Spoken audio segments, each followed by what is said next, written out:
leave it all behind you. I said, take down everything that stands in your way. Don't stop believing it'll work out again, my friend. Stand out and be a part of everything good. Wake up, you're gonna be all that you should. Try out all the things you've always wanted to be. You'll see, 'cause I know what I know, that you've got it in you, and I see that you are a winner.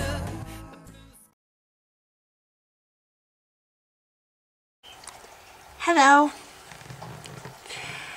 Okay, there's a reason for this hat, or there's a reason I'm wearing this hat, and I just kind of wanted to duck down like this so you can see the ears. Okay, see, it's cat ears. Okay, there's a girl in Seattle who makes these hats, and she's on Etsy, and she makes all different colors. I had a girl get in my car straight from a rave that was wearing one of these, and I thought it was really cool, so I asked her about it. And the girl's store on Etsy is called Kitten Ka Doodles.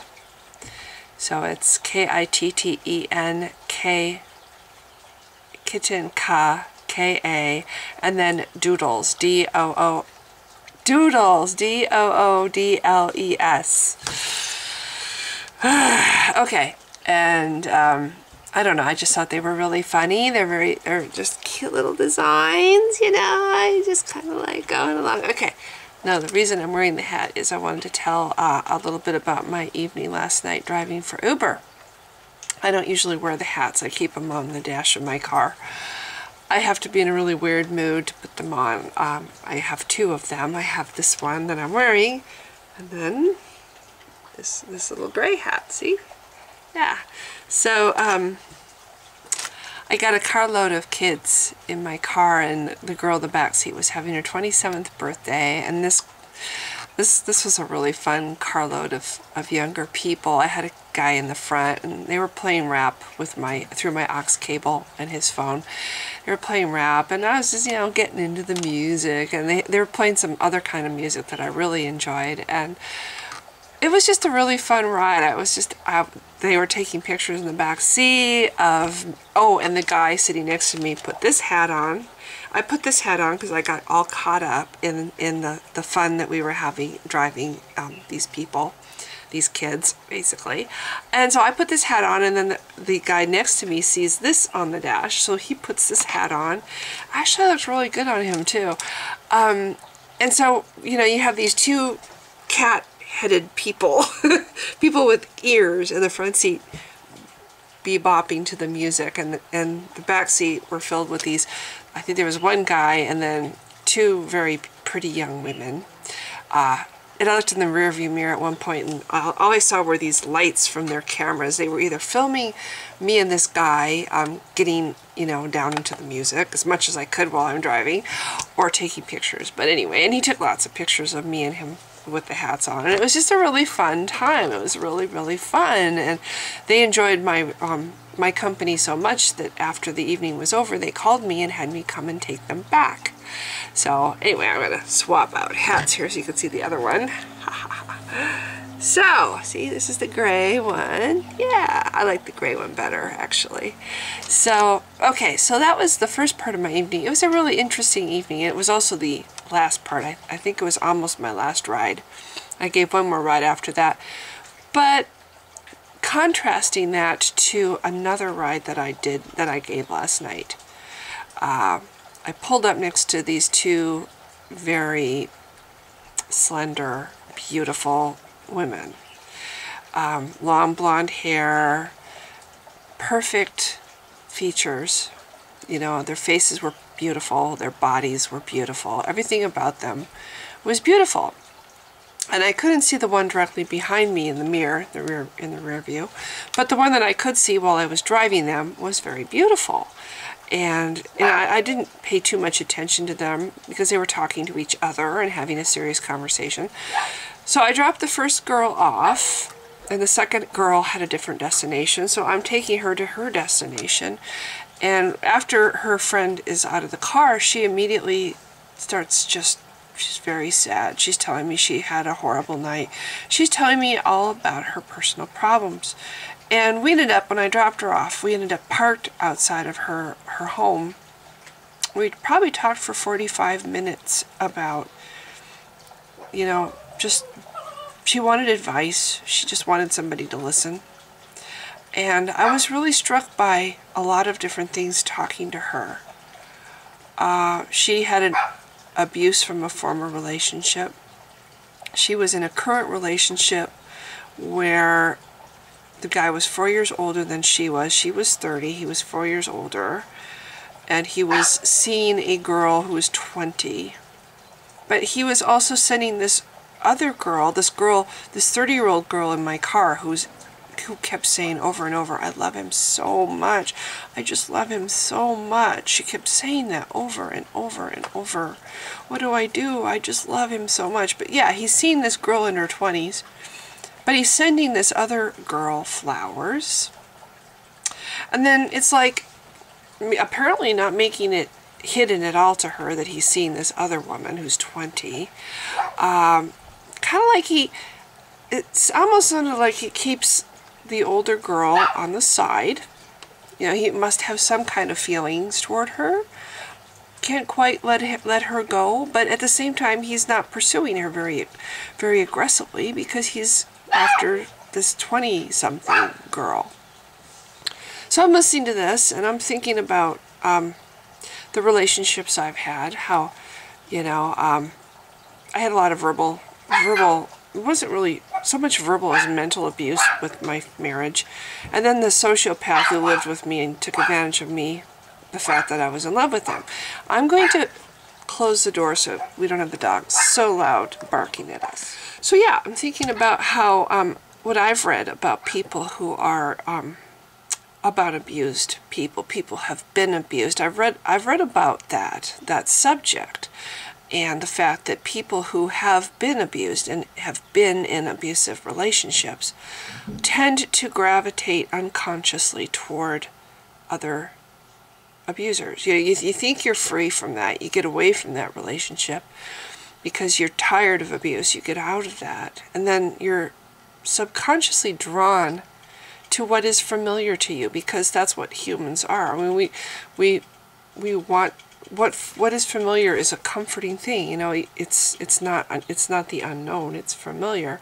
So you're drawn to the familiar. She's just like I was drawn after my marriage toward people who didn't think very much of me, who looked at me as, oh, it's perfectly okay to hurt this person, perfectly okay to hurt this person and use this person and whatever. I was drawn to people like that who saw me as something perfectly okay to use. And this woman gets out of an abusive relationship, and now she's with this guy who looks at her like, you know, she's basically his little doormat, you know? And I'm looking at this girl, and here. And she's beautiful. She's not only beautiful on the outside, but just looking into her eyes, I see a beautiful person. I see a loving, very sensitive, very compassionate and caring young woman who's just beautiful. And I have never seen, even looking in the mirror, even at my very worst, I have never seen such self-contempt in my entire life as I saw on this woman's face. Every other sentence coming out of her mouth was, oh, I'm annoying you. You think I'm crazy. I'm annoying you. I mean, it was like self-denigration every other sentence. I'm ugly. Oh, I don't deserve people to be kind to me. I don't deserve kindness. I'm ugly. Oh, I'm a bad person. I'm a horrible person.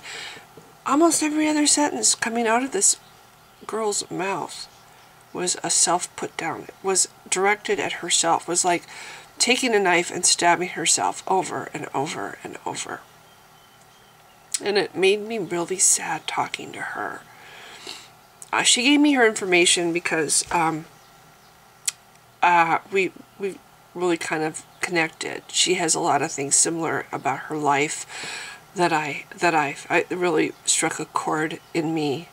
So I got her to call me so I'd have her number so we could keep in touch. But now it's like I don't even know, because it's am I emotionally strong enough to try to connect or help somebody who's just like I was 5 years ago? You know, I feel stupid with this though. I feel like kind of stupid now with the furry thing, now that I'm getting all serious. So yeah, so that's how I have this information, a way to get in touch with her, but I'm kind of torn about it because I kind of like having no drama in my life anymore. Now that I'm finally free of drama, it's not something that I miss at all. I tried to say all the things that I would have wanted to hear, you know, several years ago. I would have loved to hear, no, you're a person of value. You deserve to be happy. You deserve somebody who loves you and sees how beautiful you are on the inside and the outside. I mean, all these things that I'd say, and it seemed like it made her happy for just a millisecond. You'd see this look come over her face like, oh, thank you. And then the very next second, she was self-denigrating herself. She was putting herself down. She was saying how she deserves she just deserves nothing.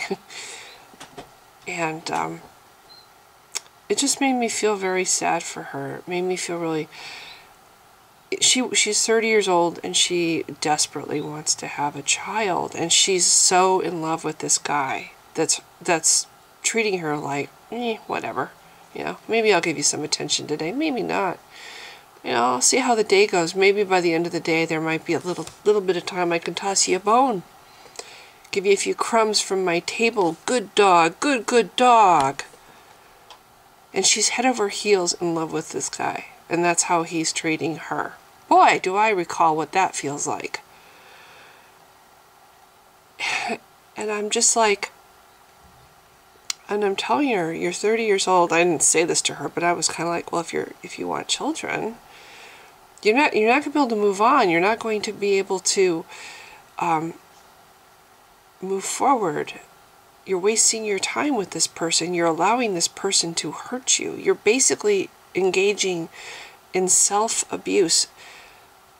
Every time somebody is replaying those messages over and over in their head that have been planted there by abusers, you're ugly.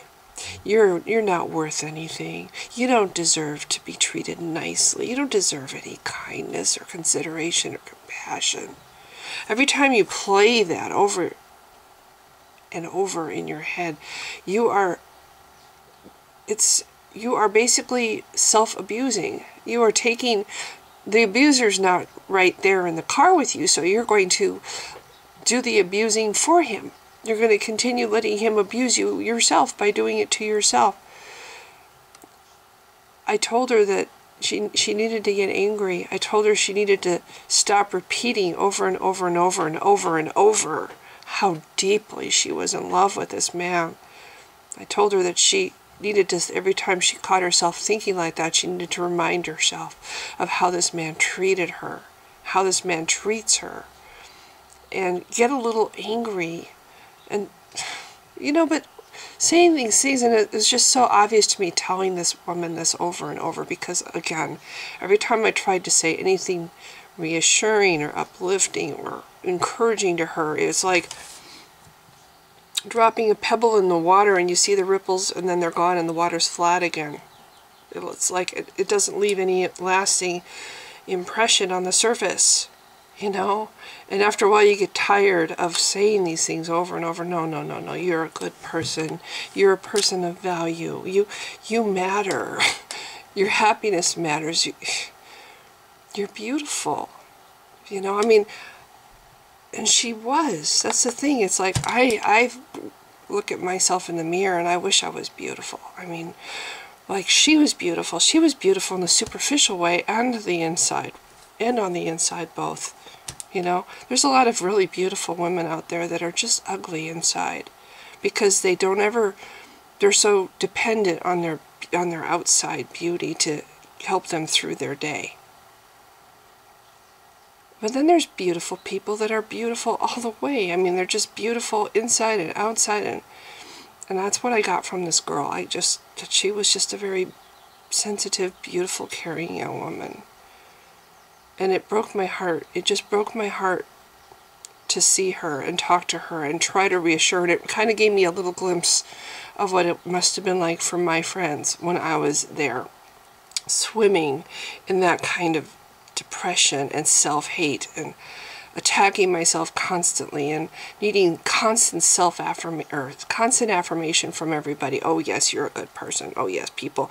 Yeah, you after a while it is exhausting for the person trying to lift the other person up, because it's just the only way to lift yourself up, the only way for that person to lift themselves up is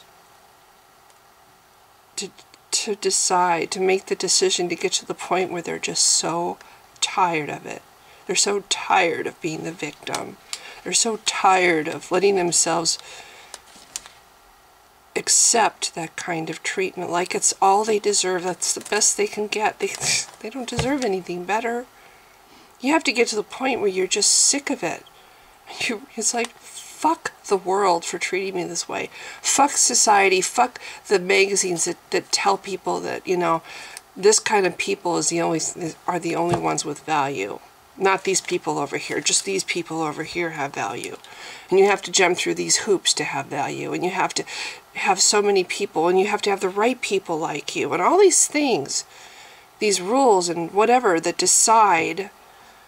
It's like, fuck it. You get to the point where you just, no, not anymore. You're done. And all the counseling and all the patting on the head, it's like the person, you just have to get to the point yourself. And I just told her, stop feeding that. I love him, I love him, I love him.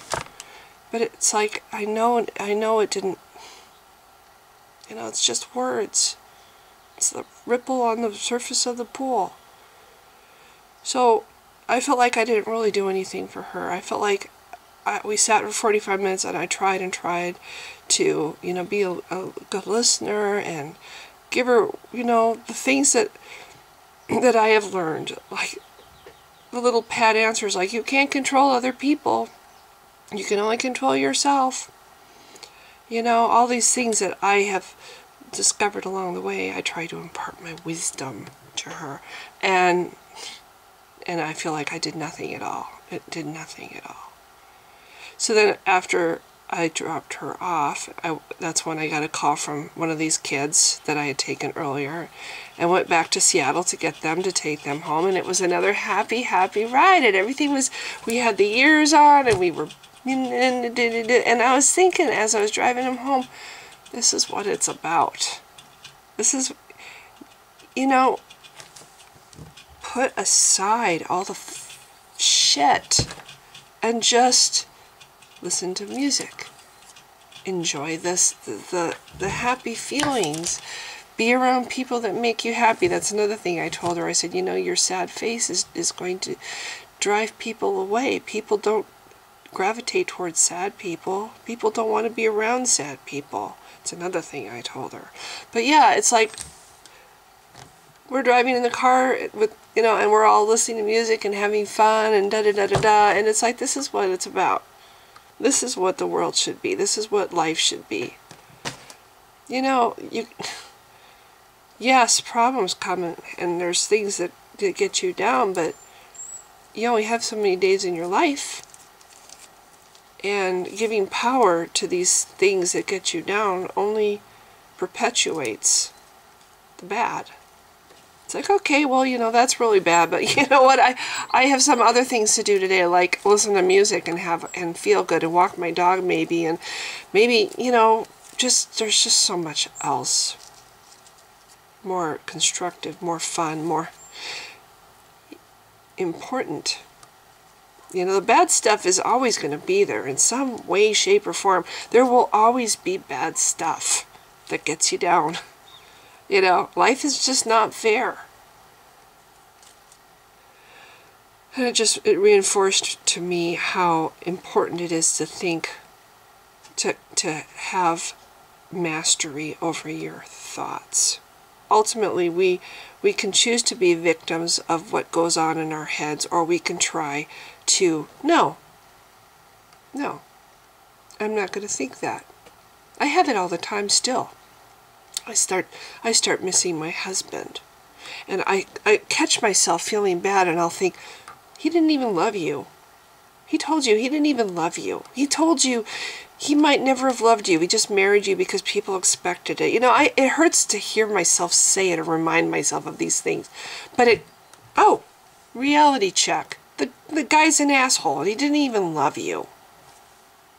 And then I can move on with my day, and I'm not thinking about him, and I'm not feeling sad anymore. I find myself thinking about the jerk who lived with me and used me. Well, he was just a user. You were nothing to him but a meal ticket. Fuck him. And then I move on with my day, and I find other things to think about and other things to do that make me feel happy. Like listening to music, you know, or just watching a movie that I love, or just walking my dog. Giving these things power over me doesn't hurt these things. It doesn't hurt these people that were jerks. It doesn't hurt them. They don't care. I'm not even a thought to them. But it hurts me. It's self-abusing me. And what it's about, enjoying the moment, putting on goofy ears, and even when you're old, and feeling like a kid again. And I did. I felt like a kid bopping along in my car. I was just getting down, you know, and I had the ears, and they thought I was awesome, and I thought they were awesome. And for a little while, I was 20-something, and it was a blast. It was an awesome, wonderful, happy time. And that's what life is about. That's what it should be about. People who have depression lose track of that. All they have is just this overwhelming shadow looming over them. And like this woman, it's just so overwhelming. How can you possibly break through? You just take away its power. You take away the thoughts that you keep recycling over and over in your head, that kindle that fuel that give it power, the depression. Because it is the thoughts. It's the thoughts. This woman was recycling over and over and over through her head, literally stoking the fires of the depression, giving it power, letting it crush her. And it had totally crushed her. And you could go and have therapy for years and years and years. And they'll have different approaches to how to say the right things to make you feel better. Or maybe they'll be like what I had, which was a life coach, and he was awesome. He helped me. Okay, well, I'm sorry that so-and-so is treating you like shit right now, but what did you do with your week that was constructive? Let's turn the focus to this over here, that something you have some control over, instead of this person being mean to you that you have absolutely no control over at all. Let's look over here at what you did with your week. What did you do with your week that was constructive and that was wonderful? What could you do with next week that's going to be a good thing? Maybe you should clean your house, or there's shifting focus from something to something. It is huge, and you don't even need a life coach. It's just a matter of looking at what you've got, not what you don't have, and appreciating what makes you happy instead of thinking about what might make you happy if you only had it, but you don't.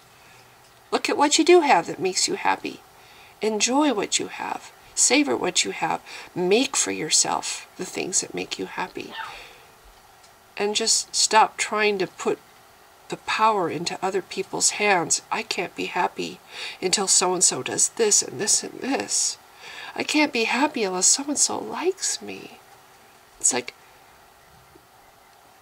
no. Don't give that power to somebody else. So this video has gotten really long, but I just wanted to say that this really brought home to me last night, the power that thoughts have over us. And we really do have the ability to pick and choose what we glom onto, what thoughts that come into our head that we accept and digest. So many thoughts that go through our heads that we could just, no, I don't believe that. I don't think that. I'm not gonna, no, I'm not gonna, just let it go. Instead of, every time this woman, I love him so much, I love him so much. Just like taking the dagger and twisting it in her chest, I love him, and he treats me like shit, but I love him. He treats me like shit, but I love him so much. This hurts, but I'm just going to keep stabbing myself. Anyway, so that was my evening. It was probably one of my best evenings driving. And it wasn't because of the girl, it was because of these kids. I had a lot of fun last night. I had several carloads of really fun people, really happy people. I also enjoyed the conversation with this girl because it helped me in a lot of ways.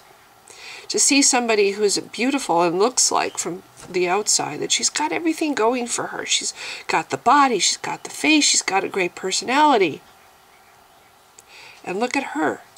She too is thinking she's ugly and unlovable and all these bad things. So it's not just because,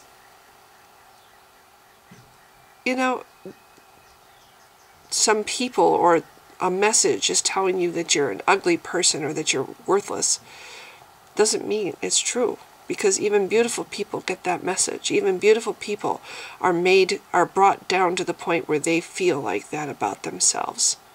Beautiful people walking around, oh, I'm so ugly, I'm so worthless, nobody could love me. It has nothing to do with your superficial appearance. Ultimately, abuse hurts no matter what you look like. Abuse can hurt you and kill you, no matter what you look like or how thin you are. And the only way to combat it is to take control of your life and stop letting yourself be the victim. Stop letting your own thoughts have power over you. These people, these messages that start the messages up, but then you take the ball and run with it and replay those messages over and over and over until it's just cutting you every time. Just eating you alive. And only you have the power to stop that. You have the power over your own thoughts.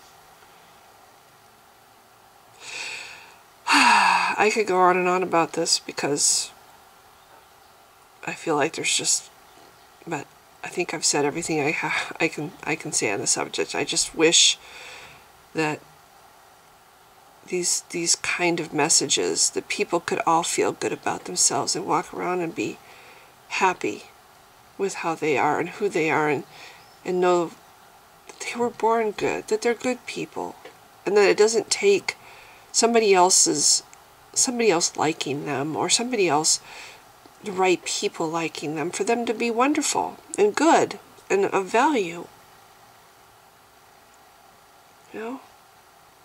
So anyway, I don't want to keep repeating myself. If you've been watching, thanks.